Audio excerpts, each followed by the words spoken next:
Hey guys, welcome back to Medical Coding with Blue. Today's episode is going to be part 2 of the study tips from yesterday. I will link that video up here for the part 1. We're going to be talking about the materials that I use. I was actually going to set up the whiteboard and do the flashcards with you guys, but I found my flashcards that I bought from NEJM when I was at conference. These are ones that I just found while they were there. And it was a lot of fun when I went to conference, and so I like to pick up little things like that because it's always a cheaper price when you get it at conference. But before I begin all of the fun materials that I have to show you guys today, I wanted to talk about something really quick. So if you are interested in becoming a medical coder and you're looking at these videos to sort of get an idea of what to expect, and that doubt starts to seep in, here's the thing.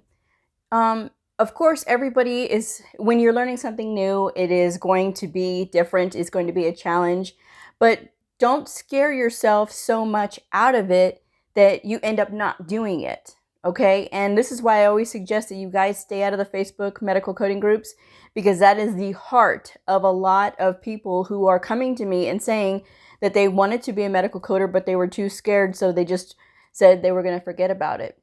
Nobody can stop you but you when it comes to doing whatever it is that you want to do.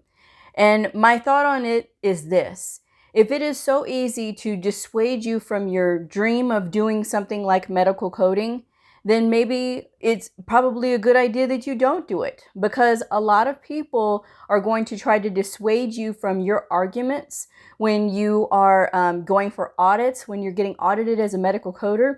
They're going to tell you that you're wrong. You have to be willing to stand up for yourself and say, I believe in this, and this is how I got to this answer, and this is how I got to this. You have to be willing to stand up for yourself. And it's going to start at the very heart of where you're going to begin as being a medical coder. Once you've made that decision for yourself, go for it. Full steam ahead. If that's what you really want to do, then you go for it. Now, I am of the belief too that if you have too many people around you that know what's going on with you, you're going to have people who are going to have their motives, whether it is a recruiter who is wanting to get you in, so they're going to tell you all the good things. That's why I have my channel, so I can tell you guys everything. Or you're going to have somebody who is trying to dissuade you from being a medical coder because they have their alternative reasons. So again, you need to make up your mind yourself, and don't listen to what anybody else is telling you.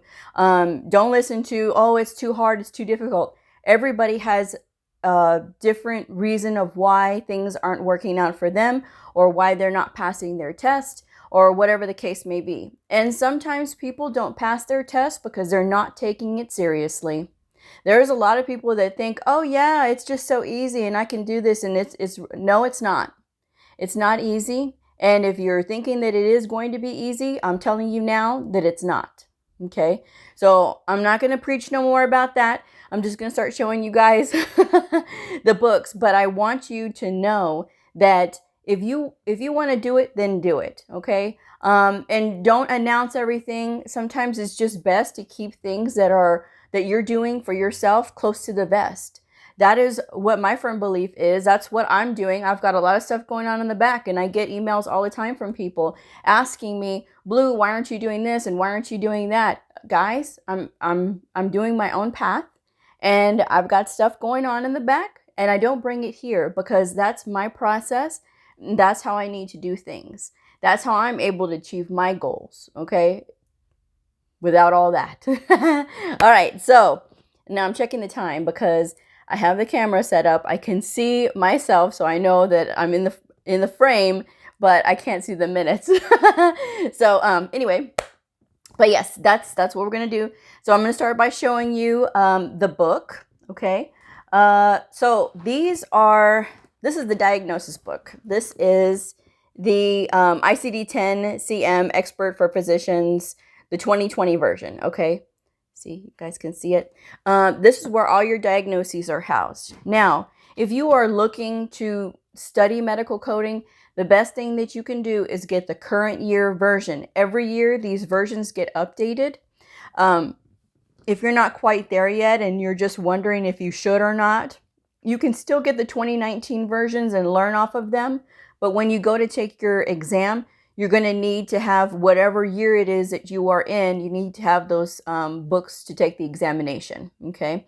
Now, there's different rules with AHIMA. They do allow a little bit of a lag time from the previous year, but because of what's going on right now with the pandemic, you'll have to check the website to make sure that when you do go for your exam that you have the correct year version. Okay. I'm just saying. All right, so that's your diagnosis book. There is another one, the Expert for Hospitals. This one is Expert for Physicians. There is Expert for Hospitals. Now, I don't work with that book, so I don't really know, but I do highly recommend that you get the Optum 360 books, okay? This is not an ad, but it can be. Optum, call me. See how it says, where's the Optum? Optum's right here.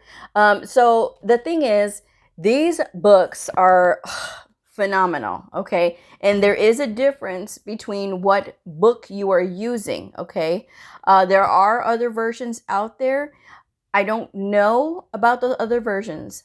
I do know that when I was doing the quizzes from before and people would get confused and lost, and I was under the impression that everybody had this book, but there are other versions that do not quite have all of the information like the Optum 360 books have. I will leave the link for Optum 360 in the description box below. That way you guys can see all the pretty books they have there. And a lot of times they do have sales on their books. So that's a very good place if you are starting out or if you're a veteran medical coder and you want to get really good resource materials. That is an excellent website to use, okay? But yes, Optum 360 is the one I recommend, okay? This is the CPT Professional Edition. This is the 2020 version. Now, when it comes to using the Professional Edition, these are the ones that you're going to test with. These are the books that you need because the Professional Edition doesn't have all of that other stuff in it on the procedure side, okay? So that's why I guess they want you to use a Professional Edition. There's so much good information in this. This is made by the AMA. And it's now it's stuck together. But this is the where all of the outpatient procedures are housed, as well as the evaluation and management levels. Now, I don't have a PCS book. The PCS book is for the inpatient procedures, okay? I will take a screenshot and put it in my Instagram, medicalcodingwithbleu. I will put it over there. That way you guys can see. But again, if you're wanting to study and you really want to give this a go, then use the current year books. Some programs offer the books as part of the package. So make sure before you go buying all these books that they are giving you books to go with it. Okay. That's it on that one. Now, my secret weapon. I've talked about this book before. This is the Merck Manual. This is the home edition. You can get any Merck manual you find, okay? Merck manuals are excellent at describing the disease process of diseases and any conditions. It'll tell you what the symptoms are. It will tell you what the usual treatment plan is and things like that. That is so valuable to us as medical coders because this tells you a lot more about what's going on, and it will keep you from picking up symptoms in conjunction with a definitive diagnosis. So when you are studying, you will notice that, especially if you're studying on outpatient side, right, on the outpatient setting, that we don't pick up symptoms when there is a definitive diagnosis. When there is a definitive diagnosis, that's what we pick up. And all the diagnoses that you see in these outpatient notes, you're not going to always pick them up. It's going to be whatever is relevant to that encounter. What did the provider address, and what are they doing additional workup for, and that kind of thing. So that's my piece on this wonderful Merck manual. All right, and then the next one. These are the flashcards that I got, that I was telling you about from conference. Okay, so I'm gonna spare you guys my chicken scratch handwriting. That's why I didn't. That's why I didn't do the whiteboard with the other one. But see how it says like notes? It'll tell you. See, yeah. Okay, so and then on this back side, it'll tell you what the definition of this of C is, and this also has like C also, and then it'll explain what the C also is. So these are really wonderful when it comes to like basic stuff about the book, and it's like got all kinds of things on it for the different chapters, and it's just really amazing. And these are very helpful, and these are portable. You can take them anywhere with you. And I am a strong believer in using flashcards, like I said last time, because flashcards are portable. They give you a little bit of information at a time. So to me, that's very helpful in retaining a lot of the information. Yes, it is a lot of information, but don't let that scare you. It's the challenge part of it all, right? And it doesn't mean that you have to learn it all overnight. A lot of these medical coding programs are like 9 to 12 months. Some are longer. It just depends if you're going the college route or if you're going the trade school route. If you've listened to any of the other videos that I've had, I've talked about going directly with the associations themselves, because they do have online medical coding programs, and they're usually about a year. AHIMA's is right now under construction, so they are not available to sign up new people. But AAPC does have a lot of sales on their packages for medical coding. So again, these are not advertisements. I am not advertising for anyone in particular. I'm just letting you guys know.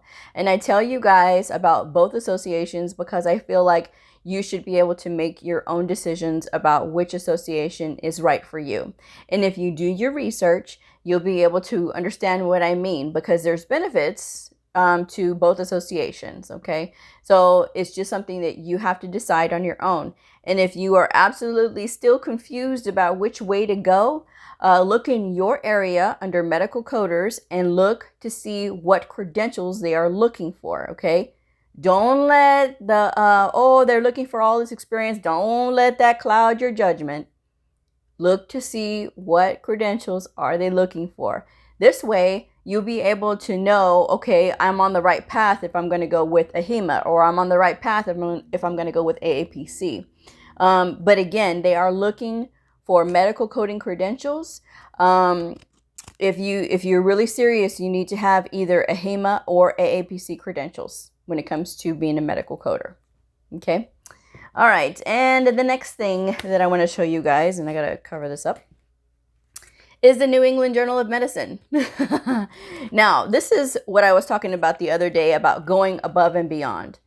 I read the New England Journal of Medicine. Is it mandatory? No. Do I have to do it? I do it because I want to do it, okay? And the reason that I want to do it is because it tells me a lot more about what's going on. It gives me perspectives from the doctors. So at least I can start to get into the head of these doctors and know how they think and know how they view things. It's very important to become aware of others and how they are either looking at the world when it comes to providers, or how they're looking at their colleagues, or how they are looking at medical coders. A lot of times, providers get very frustrated with medical coders because sometimes medical coders, it will go to their head that they are in a position to say that this can get picked up or that can't get picked up, or this can, that can't, and you have to do it this way, and these are the rules and things like that. Sometimes it goes to their head. You don't want this to happen to you. This is not about you're going to do what I tell you to do. This is about, hello, doctor, I'm your coder. I'm your partner. Let's work together. That's what it's about. It's not about that I'm better than you and you're better. No. It's not about that. And the way that I treat my boys and my providers is that way, that we are partners. If you have an issue when it comes to medical coding, you come to me. You don't go to your colleagues. You don't go to your superior. You come directly to me because I'm your coder. I'm the one who takes care of you. I'm the one who knows the rules. Somebody else may say, oh yeah, we do it at our facility this way, but it doesn't mean that those rules are going to apply to that facility in that region. Okay. Different insurance companies have different rules, and different hospitals have different rules. And I happen to work for a huge conglomerate of hospitals. So there's a difference when you are talking to somebody who works for a private hospital versus a public hospital. There's a huge difference, okay, in any of those settings. Even with government hospitals, it's completely different, okay? So that's just something to be aware of, right? Now, this one is the heart book. When I was barely on my second job, I had a hard time with hearts because we did a lot of heart caths at my facility, and I suffered for a long time, it seemed, because I didn't understand. You know, I knew the broad strokes of the heart, but I did not know the details of the heart. So I went to Goodwill, and now I am a advocate of going to like thrift shops. I know right now none of us can go shopping anywhere, but this, at the time, obviously I could. And so what I did was I found this book, right? It's the Atlas of Heart Failure. So this book has a lot of illustration in it, and it did help me to understand a little bit better of what was going on. Now, some of it, I will tell you, it did not make sense to me the first time I read it. Much like when I read the New England Journal of Medicine and the stuff still doesn't make sense to me, I still continue to read it anyway, because eventually it will start to make sense. And I don't let that discourage me from continuing to read, even though it doesn't make sense, okay? It did help me to invest a little bit more of myself into studying and learning these different things. So, like I said, when you are really committed to learning, and you're committed to, you want to do this, you want to have this new career, and you want to do these things, don't let fear get in the way, okay? Just work with your materials, set aside time to study, like concentrate on studying, okay? And if you are in a house full of kids right now, because we're all on quarantine, have your enlist your kids to give you drills and things like that, you know? Make it a game, do it that way, okay? And I talked about that yesterday, I know, but I just wanted to bring it up again, so that way you guys can be aware if you didn't get a chance to see the other video yet. All right, and it's a rather old one, but this is the Journal of AHIMA. When you are a member of the association, you will get journals like this. And this talks about the industry and what all is going on. Yes, this one is from 2016, but this one is the one I had on the shelf that I happened to just grab really quick. And it's always full of good information, okay? And so, again, when you are a member, you'll get these journals. I believe AAPC has their journals as well. So if you're a member, just be sure to read them when they come in. And if you don't really want to sit down and read them, just skim through it. And that way your brain can see these words and see all this information, and you'll be able to recall it. You'll surprise yourself, trust me, when you continue to do these things. Now, this one is ICD-10, CM, and PCS coding. Now, this is a very old book, okay? This is from, I believe, 2014. Yeah, it's a 2014 theory and practice book, okay? So, and then it says it's a prepare for professional success in medical coding. And then it talks about all the things that's in this book. Now, this is an old book, yes. But if you are looking for resource materials to study with, the codes may not be correct because obviously we've gone through many updates since 2014. But if you use the practice and just use it just to practice, you can still do that. Even though it's not a current year, you can still use the scenarios to practice. There's also additional information about like different conditions and disorders. This one, I was flipping through it earlier. It's got diseases of the respiratory system. It's got all the chapters broken down. And then it talks in depth about certain disease processes like diabetes and COPD and things like that. So these are still good books to learn off of when it comes to like your disease processes and basics and things like that. But that's something that you need to just consider when you are looking at these older books, and that your answers are probably not going to match the answers that are in that book, but that's okay. The goal is to get you to do more practice, okay? So if you're looking for something to practice on, you can practice on these older books, okay? All right, now the next one is the Coder Desk Reference for diagnoses. They also have one of these for procedures. This is a very old one. This was from 2016. But it goes to show you how I do not get rid of books because there's still good information in it. Now, this one is breaking down in layman's terms what that diagnosis covers. And like a really good example was plantar fasciitis, because it comes up plantar fascial fibromatosis, which is another condition altogether. And but when you look it up in the Coder Desk Reference, it will tell you that this code covers both of these conditions. So that's very important, because sometimes if you have podiatrists that are very excited about medical coding, they will try to tell you, wait a minute, am I using the right code here? But then you can show them, and that's a really good resource to use, okay? Now, the final thing I'm going to bring up here is this. This was my very first purchase, okay? The Barron's Anatomy Flashcards. Now, I really love this set. This helped me. I spent so much time with this set. And when I got it off the shelf, I was like, "Aw." But yeah, it broke down everything, and just sort of going through and making it a point. And I would go in 30-minute increments. That way I didn't burn myself out. And I would just sort of look at the cards and turn them over and just do work that way. That way I didn't have that that burnout feeling, okay? That's what I did when I was learning, when I was in the learning process. So there's so many things to doing medical coding, and there is a lot of information. Yes, it does get overwhelming, sure. But it is fun, and to me it does not get old. If again, studying is going to take a lot of discipline, and when you have that discipline, then you can go a long way. But if you get very frustrated, again, it's something that you may have to just work with, and it's a shaping process. We are all going to go through that.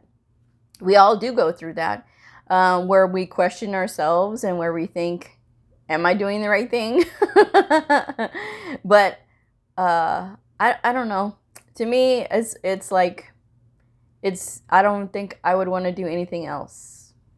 At least that's me, in my opinion. I wouldn't want to do anything else. I enjoy what I do. I love what I do. And I always say, if you love what you do, you're never going to work a day in your life. And that's what I feel like. That's how I feel I currently am. I'm not really working. And then when I get off of work and I come here and talk to all of you about medical coding, or I'm answering emails and things like that about medical coding, that's, that to me it's not work. It's not work. It's literally just telling people and things like that. Now, of course, you don't have to get all of these books, and you don't have to listen to my advice. But this is what I want to share, and if it helps you, great, and if it's not what you want to hear or not what you want to know, sorry. But at least somebody told you, So I think that's going to be probably it for me today. I will not be filming tomorrow because it's Easter. So I feel like I should just give you guys a break from me tomorrow. So I hope you all have a nice Easter, as nice as you can, because we're all under this lockdown. So I just hope this is over, and I hope that you know, things just get better in the world quickly. So, but yes, I will go ahead and wrap this one up. I hope you all have enjoyed it, and I will see y'all on the next video. So if you are a medical coder, a medical coding student, somebody curious about the fascinating world of medical coding, a provider or a nurse, I invite you to like and subscribe and follow me on my journey in medical coding. I will see y'all on the next episode. Bye!